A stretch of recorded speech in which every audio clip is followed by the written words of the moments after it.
Hello everyone, welcome back. आज हम बात करने वाले हैं chapter 5 of the Indian contract act. Chapter 5 talks about the quasi contract. Quasi contract ऐसे कॉन्ट्रैक्ट्स होते हैं जो हमने बनाए तो नहीं है, लेकिन अनइंटेंशनली या किसी रीज़न के वजह से हम उस कॉन्ट्रैक्ट में आ जाते हैं और हमें वो इन्फोर्स करने की ज़रूरत पड़ जाती है। तो आज हम बात करने वाले चैप्टर 5 की। It extends from section 68 to section 72।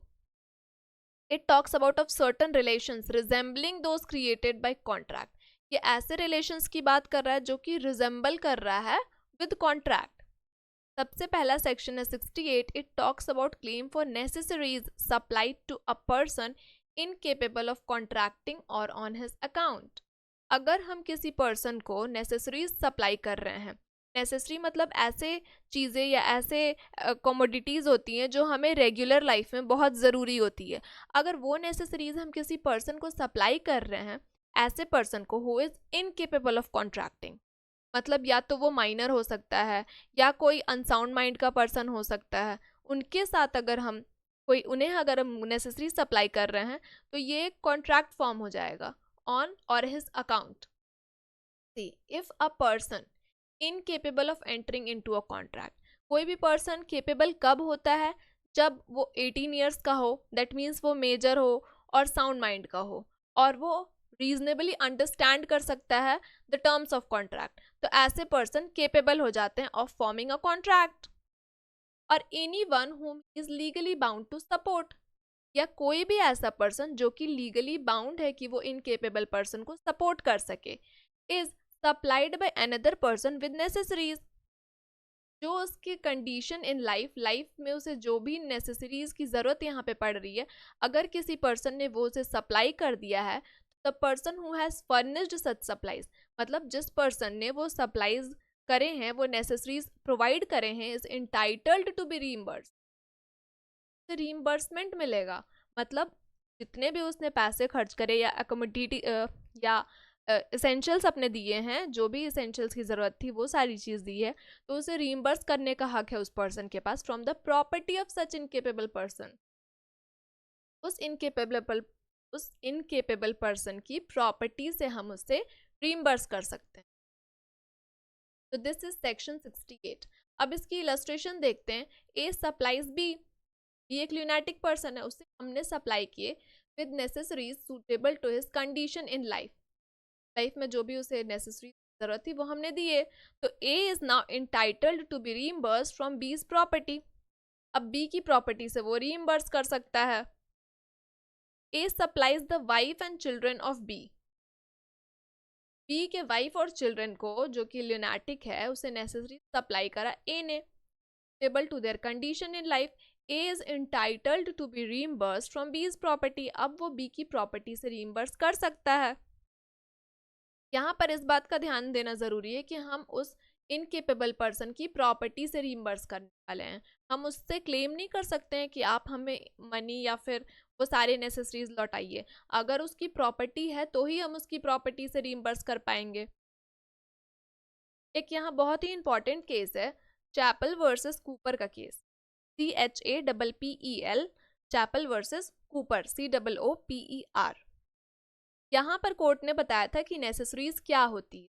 तो necessaries means such things which are necessary to maintain a person according to his condition in life. Necessary का मतलब होता है ऐसी चीज़ें जो कि ज़रूरी होती है उस पर्सन को मेंटेन करने के लिए, एक कंडीशन को मेंटेन करने के। It is to be determined with reference to fortune and circumstances of particular minor. What are necessaries may also depend on the status of person and also his requirements at the time of actual delivery. So this is the meaning of necessary. एक और important case है नाश versus इमाम का case है। NASH नाश versus INMAN इमाम। ये 1908 का केस है। इसमें कोर्ट ने ये अपहेल्ड किया that in order to render infants estate liable, अगर किसी इन्फेंट के ई स्टेट को हमें लाइबल करना है फॉर दी नेसेसरीज, तो यहाँ पे दो कंडीशन की फुलफिलमेंट बहुत ज़रूरी है। पहला, supply must be for the goods reasonably necessary for his support in life. हमने ऐसे गुड्स के को सप्लाई करा हो जो कि रीजनेबली नेसेसरी थी support in his life. And second, must not already have sufficient supply of necessary at the time of delivery. Plus already sufficient supply of necessary. जब हमने necessary सप्लाई करी. तो ये 2 पॉइंट्स कहे गए थे नाश वर्सेस इमाम के case. Next question, next section is section 69. It talks about the reimbursement of person paying money by another in payment of which he is interested. कोई भी पर्सन जो कि इंटरेस्टेड है in payment of money which another is bound by law to pay, जो कि कोई other person bound by law है to pay करने के, and who therefore pays it is entitled to be reimbursed by the other person.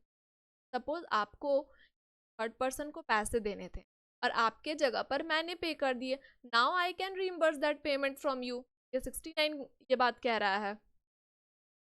Illustration says that he holds land in Bengal. Land hold करता है बंगाल में on a lease granted by A, जो कि उसे lease पर मिली थी bye ए. ए कौन है? जमींदार है उस लैंड का. तो revenue payable by A to the government being in arrear, his land is advertised for sale by the government. Under the revenue law the consequence of such sale will be the annulment of B to prevent the sale. अब ए की property cell होने वाली, B के position में थी उस वक्त. वो क्या करता है? उस सेल को रोकने के लिए, उस सेल से बचाने के लिए उस प्रॉपर्टी को, and the consequent annulment is only, वो पे कर देता है government the sum due from A. A को कुछ पैसे देने थे गवर्नमेंट को, ए ने नहीं पे करा था, इसलिए गवर्नमेंट उसकी लैंड सेल करना चाहती थी. ए के जगह बी ने गवर्नमेंट को पे कर दिया. Now A is bound to make good to the amount so paid. अब B को भी अमाउंट पे करा है, A से वो ले सकता है. So this is section 69. Section 70 talks about the obligation of benefit of non-gratuitous act. कोई भी पर्सन अगर नॉन ग्रेटिटुअस एक्ट से एंजॉय कर रहा है तो उसे उस बेनिफिट को रिटर्न करना पड़ेगा.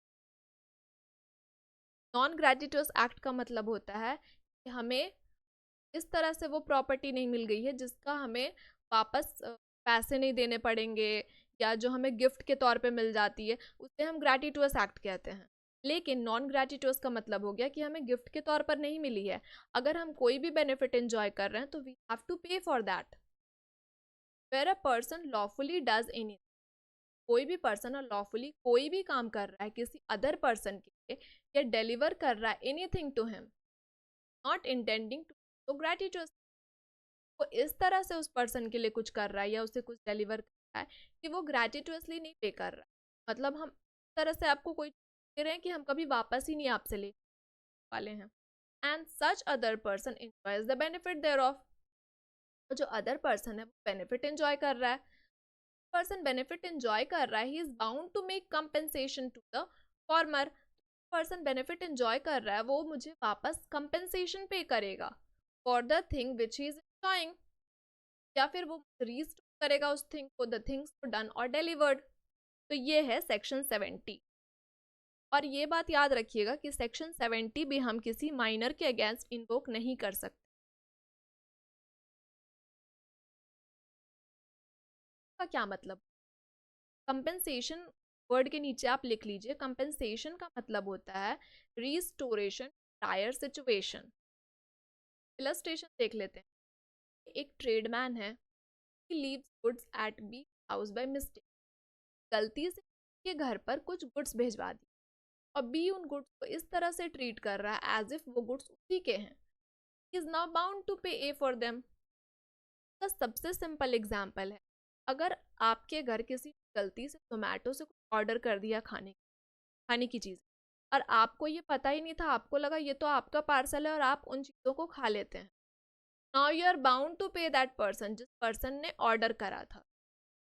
आपके नहीं थे ये चीज़ें, आपकी नहीं थी, you the benefit of that. Now you are bound to make compensation the former person who has ordered that delivery. ये सबसे सिंपल एग्जाम्पल था. With regard to section 70। अब बैरक का एक और एग्जाम्पल देख ले। A saves B property from fire. A ने बी की प्रॉपर्टी बचाई फायर से। A is not entitle to compensation. A यहाँ पर एंटाइटल नहीं कि कंपेंसेशन, लेकिन अगर सर्कमस्टांस तरह से शो कर रहे हैं that he is intended to act gratuitous. अगर ए ने बी प्रॉपर्टी को फायर से बचाया है, कहीं पर आग लगी थी, ए पर्सन वो खुद ही चला गया और वहां पर उसने आग बुझा दी, उस प्रॉपर्टी को बचा लिया, तो ए को कंपेंसेशन नहीं मिलने वाला। यहाँ पर ए अपनी मर्जी से गया था और सर्कमस्टांस अगर ऐसे शो हो रहे हैं कि वो ग्रेटिटुअस ये काम कर रहा है, कंपेंसेशन नहीं मिलेंगे। लेकिन अगर वो नॉन ग्रेटिटुअस एक्ट में, फॉर एग्जाम्पल अगर कहीं पर आग लगी है, फायर ब्रिगेड आकर वो आग बुझा रहा है, definitely he is not acting gratuitous. तो काम है आग बुझाना और वो उसकी कंपेंसेशन जरूर लेगा। यहाँ पर हमारा section 71 talks about the responsibility of finder of goods. मतलब जिस पर्सन को गुड्स मिल गए हैं के बारे में बात हो रही है, उसकी क्या responsibility. A person who finds goods belonging to another. कोई भी ऐसे पर्सन ने गुड्स पाए जो किसी और पर्सन का है, and takes them into his custody, और वो उसे अपनी कस्टडी में ले लेता, now he is subject to responsibility as bailee. तो वो उस तरह से लायबल होगा जैसे एक बेली लायबल होने। अब बेलमेंट, बेली, बेलर, इन चीज़ों के बारे में, इनके राइट्स और लाइबिलिटीज़ के बारे में हम सेक्शन 168 और 169 में पढ़ें। अभी बस इतना जान लीजिए, अगर आप फाइंडर ऑफ गुड्स हैं, आपको कोई भी गुड्स मिले कि आपके नहीं है, किसी और पर्सन के, और आप अगर उसे अपनी कस्टडी में ले रहे हैं, तो आपको इस तरह से उन गुड्स की हिफाजत करनी पड़ेगी एज इफ वो गुड्स आप ही के हों। Section 72 talks about liability of person for whose money is paid। अब उस पर्सन की लाइबिलिटी की बात हो रही है जिसे पैसे दे दिए गए या फिर कोई डिलीवर कर बाय मिस्टेक और अंडर कोर्जन।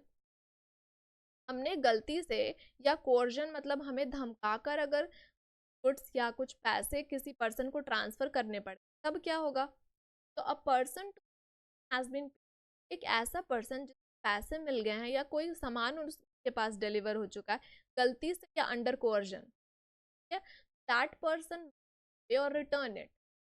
अगर हमने गलती से, सपोज हमारे घर पे एक बोरा गेहूं का आने वाला था और क्या हुआ कि गलती से हमारे पड़ोसी के एड्रेस पर उस पर्सन ने डिलीवर कर दिया, now that person is bound repay और return that goods to me because those goods are mine.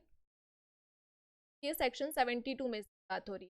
याद रखिएगा, सेक्शन 72 को हम डॉक्ट्राइन ऑफ अनजस्ट इनरिचमेंट भी बोलते हैं, मतलब अनजस्टली पर्सन को इनरिच नहीं कर सकते। यहाँ पर और दो बातें याद रखिएगा कि जो डिलीवरी हो रही है, पहला या तो मिस्टेक के द्वारा हो रही है या अंडर कोर्जन हो रही है। 2 पॉइंट, पहला मिस्टेक, दूसरा, आपको याद होगा कोर्जन के बारे में हमने प्रीवियसली पढ़ लिया है। अब इलस्ट्रेशन देख लेते हैं। ए एंड बी जॉइंटली ओ ₹100, साथ में ओ कर रहे हैं ₹100 टू। अब ए ने अकेले ही अमाउंट पे कर दिया, and B not knowing this fact pay can to C. A और बी दोनों लोगों ने मिलकर सी से 100 रुपए लिए। ए ने जाकर सी को 100 रुपए दे दिए, बी को ये बात नहीं पता थी, और बी ने भी 100 रुपए जाकर C is bound to repay the amount. अब सी 200 रुपए तो नहीं रख सकता ना, उसने तो ए और बी दोनों को मिलाकर 100 रुपए दिए थे। C is bound to repay the amount to B. के पास बाय मिस्टेक गुड्स आ गए, हमने क्या कहा, मिस्टेकनली अगर किसी के पास गुड्स आ जाए, पे या रिटर्न इट। अब illustration talks about a railway company deliver goods to consignee except upon the payment of legal charge. यहाँ पर लीगल चार्ज की बात हो गई, आपको आपके गुड्स डिलीवर करेंगे जब तक आप हमें कोई इलीगल चार्ज नहीं दे रहे हैं फॉर द कैरेज। तो और consignee pays the sum charge in order to obtain the goods. Consignee ने क्या किया, ये इलीगल चार्ज है लेकिन कर देते हैं, कम से कम मुझे गुड्स तो मिल जाएंगे, ऐसा सोचकर इलीगल चार्ज पे कर दिया। Title to recover such so much of the charge as well excessive. Charge उस कोर्जन में आके दे दिया है जो कि illegal charge, he is entitled to recover so much of that charge जो इलीगली उसने किया। यहाँ आपका सेक्शन 72 तक कंप्लीट होता है। सेक्शन 68 से was talking about the quasi contract. दो केस भी पढ़ा, एक चैपल वर्सेस कूपर का केस नेसेसिटीज के बारे में बताया गया, और एक नाश वर्सेस इमाम का केस पढ़ा, उसमें भी सेक्शन 68 के बारे में पढ़ा। अब हम एक और केस देखने वाले हैं, Mafatlal industries versus union of India. ये 1997 का केस है, और इसमें सुप्रीम कोर्ट ने ये हेल्ड करा that section 72 is based on equitable consideration. 72 is talking about equitable consideration. हमने डॉक्ट्रिन ऑफ अनजस्ट एनरिचमेंट का भी प्रिंसिपल देखा है। तो केस का नाम है Mafatlal industries versus union of India 1997। और एक और केस इंपॉर्टेंट है यहाँ पे, food corporation of India versus मजदूर शक्ति मंडली। Food corporation of India versus मजदूर शक्ति मंडली 2007 का केस है, और इसमें प्रिंसिपल ऑफ क्वांटम मेरिट की बात करी गई। तो the principle of quantum merit is often applied where for some technical reasons a contract is held to be invalid. Under such circumstance, an implied contract pay reasonably for the work done is assumed. Provisions of section 70 is based on the principle of quantum merit. अब हम section 70 के बारे में देखेंगे। Section 70 में ये बात कही गई है कि प्रिंसिपल ऑफ क्वांटम मेरिट का प्रिंसिपल यहाँ पर अप्लाई होने वाला, मतलब जो हमने नॉन ग्रेटिटुअसली कोई एक्ट करा है तो उसकी पेमेंट या उसके कंपेंसेशन हमें मिलने वाले हैं। और इसके साथ आपका ये चैप्टर भी कंप्लीट होता है। इसके बाद हमारा जो जनरल कॉन्ट्रैक्ट एक्ट है, तो जनरल कॉन्ट्रैक्ट एक्ट का सिर्फ एक आखिरी चैप्टर बचा रहेगा जिस consequences of breach of contract पढ़ने वाले हैं। Thank you.